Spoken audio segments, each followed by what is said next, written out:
Well, good morning and welcome back. It is nearly Christmas, so I'm here at the cabin, getting the cabin all ready for Christmas. And we're gonna cut down a tree today for the cabin, do some decorating, and of course have some Christmas sweets. And we're gonna learn today how to make wildcrafted gin just in time for those holiday cocktails. So I'm just gonna make some breakfast here this morning. It's pretty cool outside. Forecast to get a lot colder tonight. We're going to probably get down to -7, -9 tonight, but right now +1 and a little bit of snow's falling, so it's going to be a white Christmas for sure. You can see behind me there's lots of snow here at the cabin. Oh, it's just wonderful. Love this time of year. So this morning we're up at 6:30 and it was pretty dark out there, as you guys saw, but it's just so nice to have the little Christmas lights on in the morning when I wake up. So let's make some delicious breakfast. So what's on the menu this morning is I'm getting the grill all heated up. Well, bacon, back bacon that is, eggs and hash browns. So pretty excited for that. It's nice to have a hearty breakfast in the morning, and outdoors breakfast always tastes so much better. Don't know why that is, but let's get started.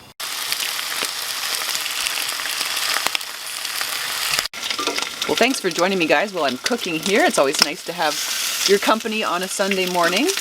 Hope you guys are getting ready for the holidays. I know this year's going to be way different than the rest of every other Christmas on this planet, basically, in our lifetime. You know, it's going to be hard for everyone, you know, trying to isolate, not to, you know, get people sick with the virus. So be safe, guys. I know where we are, in our area, we're only allowed to have Christmas with members of our household because cases of the virus are, you know, expanding. So yeah, but you know, we're gonna spend some time here at the cabin and isolate. What a, you know, a good thing to do, and then you know, chat with family over Skype. Isn't it great we have that technology nowadays? Can't think of a better place to spend Christmas than here at the cabin. It's so quiet. This morning just woken up by the birds pecking at the seeds at the window, and Royce, of course, wanting to go outside. So hard these days to keep him indoors. When he is here at the cabin, he wants to be outside zapping around. So I've got him on his little tracker there, the Feinster, and his bell, and of course his little yellow jacket so I can see, or his orange jacket rather, so I can see where he is in the woods when he's running around. Woo! So it looks like we're basically done, so I'm going to have some breakfast. Well, isn't that a hearty breakfast? Take a look at that. Can't wait. I'm gonna have breakfast with the birds and I. You can tell there's some weather coming in because the birds are just going bonkers for the seeds. My little weather barometers there. There's been a lot of turkeys here at the cabin, and Royce hasn't seen them yet, but there's been a lot of turkey tracks. That bacon was good.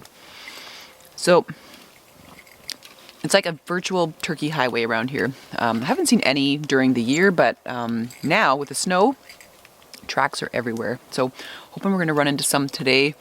Got the bird seeds out, so maybe they'll dine a little bit on the sunflower seeds that I got from Bob at Gilligaloo Bird. And speaking of Gilligaloo Bird, I want to encourage you guys to support locally this Christmas, wherever you are. Bob has a small business called Gilligaloo Bird in Almont, Ontario. He's got an awesome website. I'll put the link down below if you need bird stuff for the year. He's a great resource of information, and he's got lots of cool stuff for sale. So if you're getting things for Christmas this year, try not to do the Amazon thing. Maybe a lot of small businesses will have options to buy curbside, and then you can kind of mail them. So I hope you guys have taken advantage of small businesses this holiday for when you're giving your gifts. And you know, maybe you're making something this year that's from the heart. Maybe you're making a quilt, you're making an ornament for someone. You know, I hope that you know, we have, or even just, you know, sending a picture or something like that to someone so that they know you're thinking of them. So there's lots of creative ideas we can have this year for our Christmas holiday. But do remember to support small businesses this year. Well, I'm just going to finish my breakfast, and then you know what? It's time to go get a little Christmas tree for the cabin, and let's decorate it for the holidays.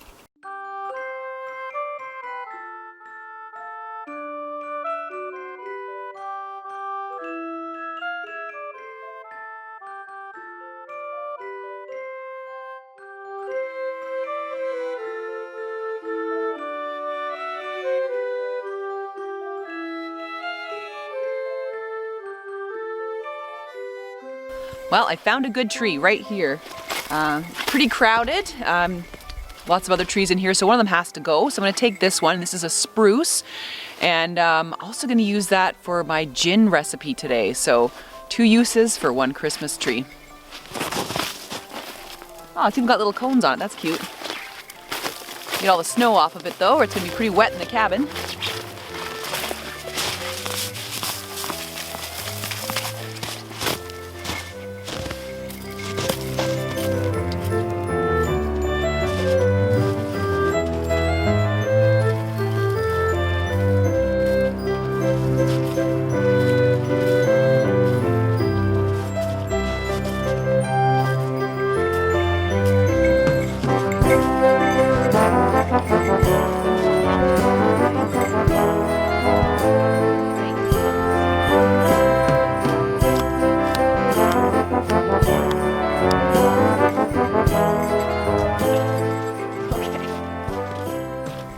The snow's starting to come down now. This is pretty exciting.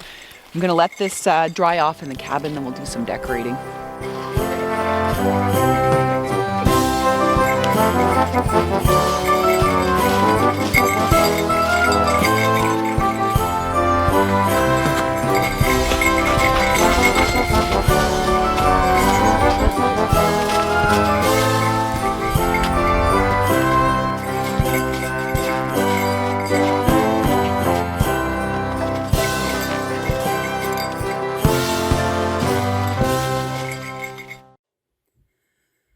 Well, there we go. I think it looks pretty good. Kind of short on space here in the cabin, so I've got the tree on top of Royce's crate. So I think it's great. It smells amazing in here. I love the smell of spruce. Now I had to trim off a few of the bottom branches of this to kind of get it in my little pot. And fortunately enough, I need those for making today's gin recipe. So my first step here is going to be to string the lights, and I've got my favorite lights here, the ones that are battery powered. So they have different modes. These are the ones I have on the windows. Whoa. Yeah, that's better. I don't want something too intense. So I'm going to string those up on the tree here. Got to somehow get to the top. I'm actually standing up on the cooler. So I don't know about you guys, but the worst thing about lights is untangling them and trying to get to the top of the tree without falling off of whatever you're standing on. Okay.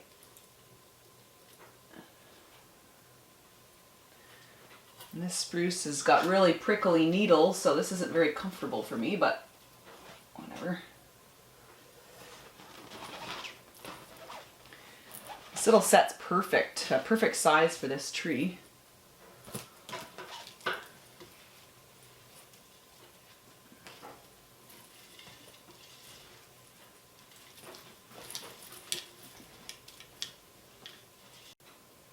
Thankfully the lights are daintily enough too. They're not too intense. I do like the white Christmas lights. I don't know if you guys, what you guys like, if you like the colored or the white lights. Oh gosh, here we go. Knew this was gonna happen. There we go. Well, that'll do it for now. It's gonna look so pretty when it's the lights are out at night. Right, so the next step for me is this beautiful Victorian tinsel. My dad gave this to me several years ago from Lee Valley Tools because I have a cat, of course, and I don't want them to eat the tinsel. So this is just little pieces of aluminum twisted up to look like icicles. So it's really beautiful. Let's put those on the tree. So one nice thing about these is that they pinch over the branch really nicely so they don't fall off. A little bit tricky because the spruce is quite prickly, but there you go. Beautiful.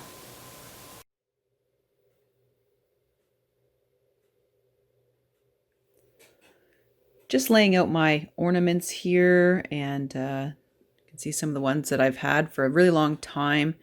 Just take a look over here. We've got some of these beautiful ornaments. These are from my aunt in Austria. She made those. And she also made one over here too. It's a little bell. Isn't that gorgeous?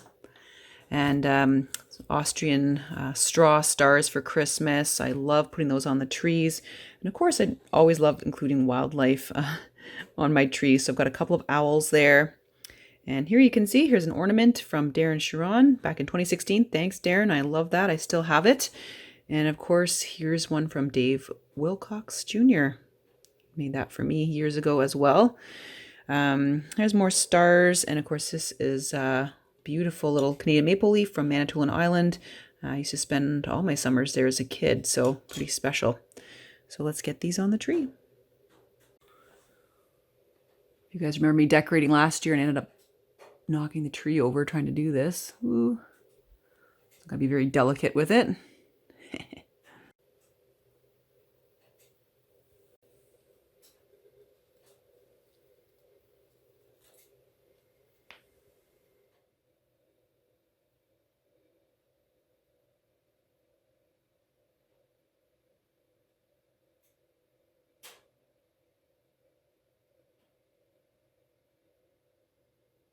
Well, there it is.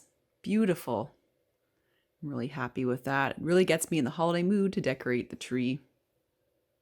Well, my European family would put candles on the tree, but I can't do that here today. I don't have little holders to do that, but I think that would be amazing to see that.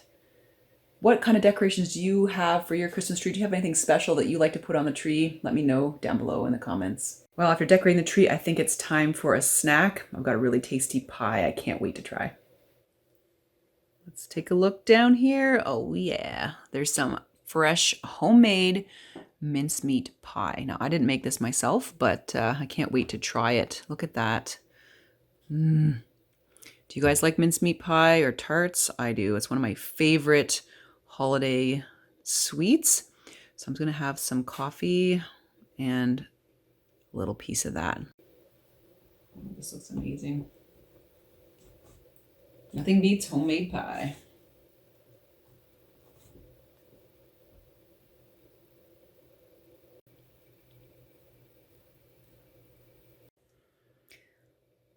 Well, and the real bonus is I got it all out in one piece. You know, when you get an out pie, it's always such a challenge to not get it everywhere. Working hard this morning and I need a snack. Well, that's so good. Get some nice fresh raisins. Wow. Love this. I also, like last year, you know, I end up using mincemeat and stuffing apples and baking them over the fire. So that's another really great thing you can do this time of year. Pretty sweet though. I think I can only enjoy one piece today.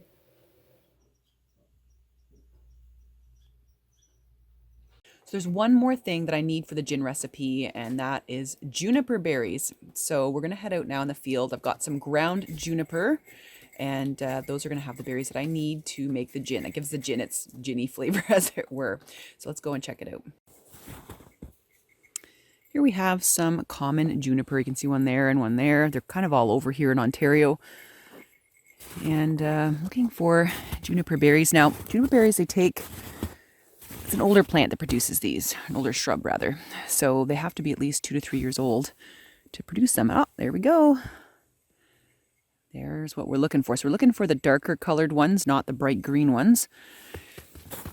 And it looks like we've got lots of them in here. So I need about 2 tablespoons of them for my recipe. Oh man, this is full of them. So I'm going to go all over the field trying to collect some of these mature juniper berries for the gin. So there you go. That's the kind that I'm looking for there, the darker colored juniper berries. Please make sure that you're picking the right juniper. There are some toxic varieties, and there is also a yew, which is extremely toxic. So please, please, please be sure of your identification if you plan on doing this for the holidays. I don't know if you can see here, but the needles of the juniper are extremely sharp, and they're kind of like a needle, kind of like an awl shape. So that's kind of what we're looking for. But be sure to get proper identification from several sources. Ow. Of course, getting juniper berries can be very painful. As I said, these are like sharp, like needle awls. Ooh. Sometimes you might want to wear some gloves. Well, I think I've got most of them on here. Oh, there's a good cluster down here. I'll get that too. Okay, I think we've got enough. Let's go make some gin. Well, I have all my ingredients here set up to make the gin. So as you can see, I have neutral vodka. So I like the neutral vodka because it has, like it says, it's a very neutral flavor. There's no really strong flavors there, so it doesn't interfere with your wild crafting. Over here, you'll see I have the juniper berries. I've rinsed those thoroughly. I've also had some orange zest, some star anise, and some cinnamon, and some coriander seeds. So I grew some cilantro this summer, and there you go. Coriander are the seeds of cilantro.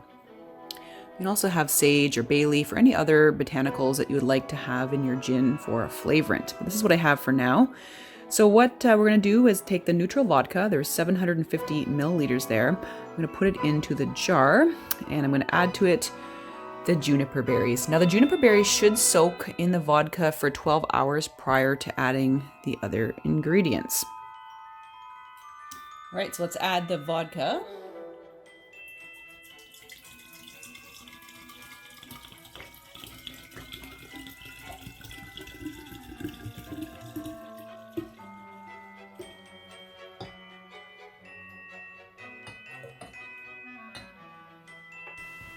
And then we're going to add 2 tablespoons of the juniper berries. I'm going to try not to drop them.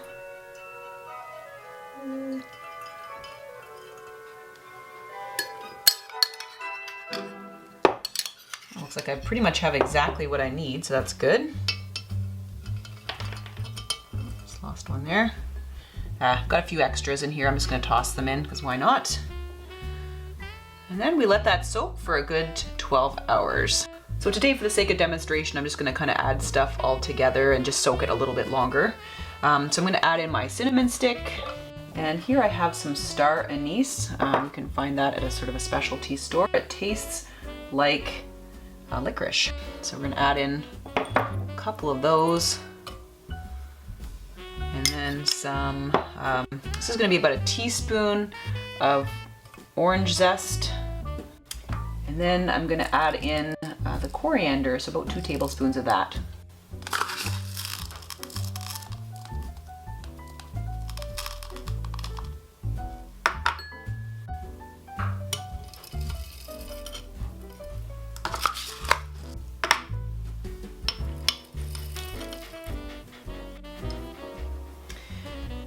Next, we're going to need to add in some spruce. Got that from the Christmas tree. I've got it right here, so I'm just going to cut off a little section of it. So there's a good piece in there, at least 6 inches, and it's got a few little extra branches in there. This is going to be nice and sprucey. I'm looking forward to it. So let's stick that in there. I may have to chop it up into little pieces. That'll be good. It'll release some of the oils. I'm just going to kind of break it up a little bit there and stick them in. Go as sprucey as you want.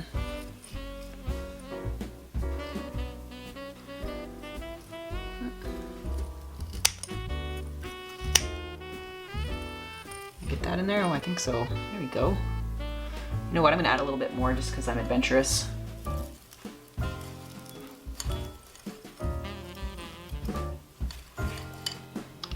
Okie dokie. Now I'm gonna mix that all up. Give that a good stir. So what I'm using is white spruce. You can use all sorts of evergreens. Just make sure they're non-toxic. Make sure that you're not using yew. That is super toxic. You do not want to use that. So I'm just sticking with spruce because we've got a lot of that around here. Okay.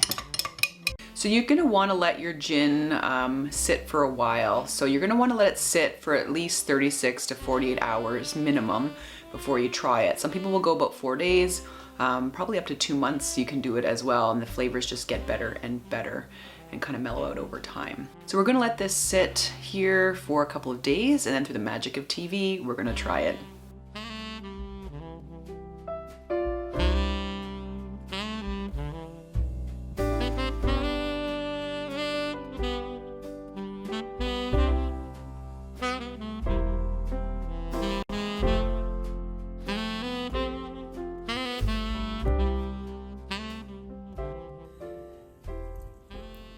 Here we are a few days later, and look at the color of the gin. It's that nice orange color. It's really infused with the botanicals. Got my glass here with a little frozen ice ball. Let's give this a try. So I've just got this as a little strainer here because you don't want all the stuff in your drink. So like I said, you can kind of keep this going, for a couple months if you want. If you're happy with the taste as you go along, then just strain out everything and store it in another container. So let's have some gin.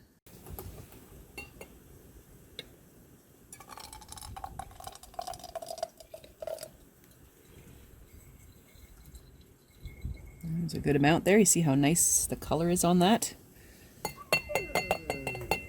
It is really chilly today, so it's nice to have something to warm me up. Ooh, that's really good. Can really taste the orange and especially the star anise, and the juniper berries really make it ginny, so it's not like you're drinking vodka. This is really good. Cheers, guys.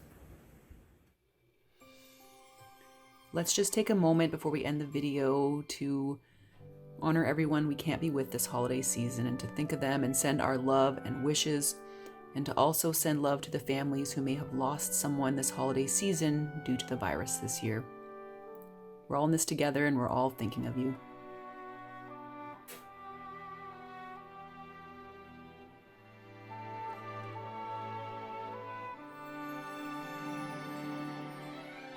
Well, I hope you enjoyed today's video, the gin making, the decorating, and just enjoying the wonders of the winter season.